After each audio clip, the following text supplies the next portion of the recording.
네, 안녕하세요. 구독, 좋아요, 알람 설정까지 부탁드립니다. 저는 상상력은 지식보다 중요하다 채널 운영하고 있고요. 오늘 이렇게 애기랑 같이 운동하러 나왔다가 놀이터 왔는데 애기는 또 다른 친구를 사귀면서 또 재밌게 놀고 있네요. 동생이랑 재밌게 놀고 있고 처음 보는 애입니다. 이 사교성이 이렇게 중요한 거라고 저는 봐요. 밝은 아이들끼리 만나서 어제 또 팔란티어랑 우리 이더리움, 비트마인 그리고 또 XRP가 많이 리플이 폭풍 상승하면서 또 쭉 내렸죠. 아침에 내렸더라고요. 잤습니다. 그 어차피 비상 계약은 뜰 거고 우리는 시간을 내 편으로 만들면 됩니다. 지금 전쟁이라서 저는 기대를 안 하고 있어요. 전쟁인데 무슨 주가가 이렇게 폭등하고 말도 안 되고. 저는 어떻게 생각했냐면은 지금 전쟁이니까 아마 이 전쟁을 언제 끝낼까라는, 예전에 트럼프 책을 굉장히 많이 읽었거든요. 그때 해외여행을 갈 때 트럼프 저서를 2권을 들고 갔고, 그래서 그에 대해서 어느 정도 생각을 추리해 보면은, 그러니까 일단은 전쟁을 점점 축소시켜서 3월 말이나 4월 초에 아마 전쟁을 휴전하거나 축소를 시킬 겁니다. 제가 보는 트럼프의 관점에서 보면요, 왜냐면 기업가 출신이라서 돈을 소중히 여깁니다. 돈을 소중히 여겨서 그 비용이 엄청나다는 걸 알고 있기 때문에 그렇습니다.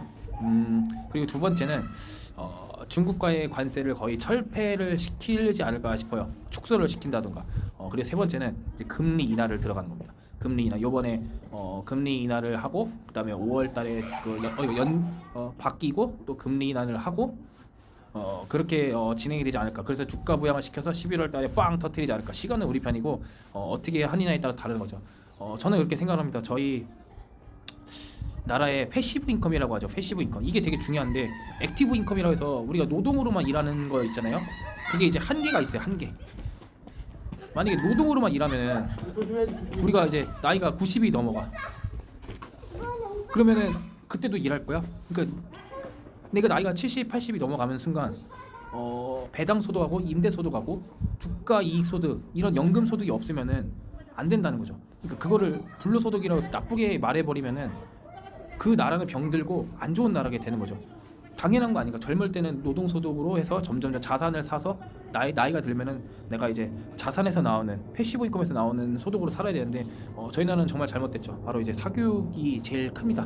사교육이 저는 70% 나쁘다고 생각을 해요. 그중에 국어, 영어, 수학이 정말 쓸데없는 거잖아. 지금 유튜브에 뭐에 재미나이에 뭐 이런 세상이 바뀌어져 있는데 아직도 국어, 영어, 수학을 하는 나라는 전 세계 우리나라밖에 없어요. 그리고 세뇌를 시키죠. 이게 어제 제가 제 자녀에게 역사 얘기를 해주면서 러일 전쟁, 중일 전쟁, 그리고 조선하고 청일 전쟁, 중일 전쟁, 청일 전쟁, 이런 얘기, 6.25 전쟁에 대해서 얘기해주면서 느끼는 거는 우리나라는 무언가 하나에 빠지면 헤어나오지 못하는 그런 습성이 있는 것 같아요. 조선시대도 500년을 갖고 있는 나라는 전 세계에 유례가 없는 우리나라밖에 없어. 거의 80%가 노예고 20%가 양반이잖아. 그러니까 이게 전례가 없는 거라고. 그러다 보니까 이게 막 길들여지는 거에 좋아하나? 하여튼 좀 안 좋습니다. 좀 타파하고 없애야 되는데 저는 그렇게 생각을 합니다. 일단 주식시장이라든지 자산시장이라든지 굉장히 안 좋을 거고, 뭐 지금 뭐 우리 좌파 정권인 이런 공산당 정권에서는 항상 부자들을 나쁘게 폄하해서 부자를 더 만들어준 정책을 많이 쓰잖아요.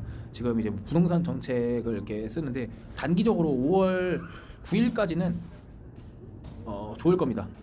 나쁠 겁니다. 왜냐면은 그때 팔려고 하는 사람 보유세를 올린다고 하니까, 왜냐면 그 중에 한두 채를 팔아버리면 되는 거니까 아마. 그래서 그리고 나 그 이후에 다시 폭등할 거야. 왜냐면 노무현 때도 그랬고 문재인 때도 그랬고 이재명 때도 그럴 겁니다. 그냥 강약이야, 강약. 만약 강하게 들으면 강하게 튑니다. 저는 그렇게 생각을 해요. 그래도 저는 이게 좀, 그래도 우리 공산당 정권에서는 이게 나쁘지 않다고 생각하는 게 뭐냐면은, 이 정권은 뭐냐면은 우리나라는 부동산 소득이 그거 없애야 돼.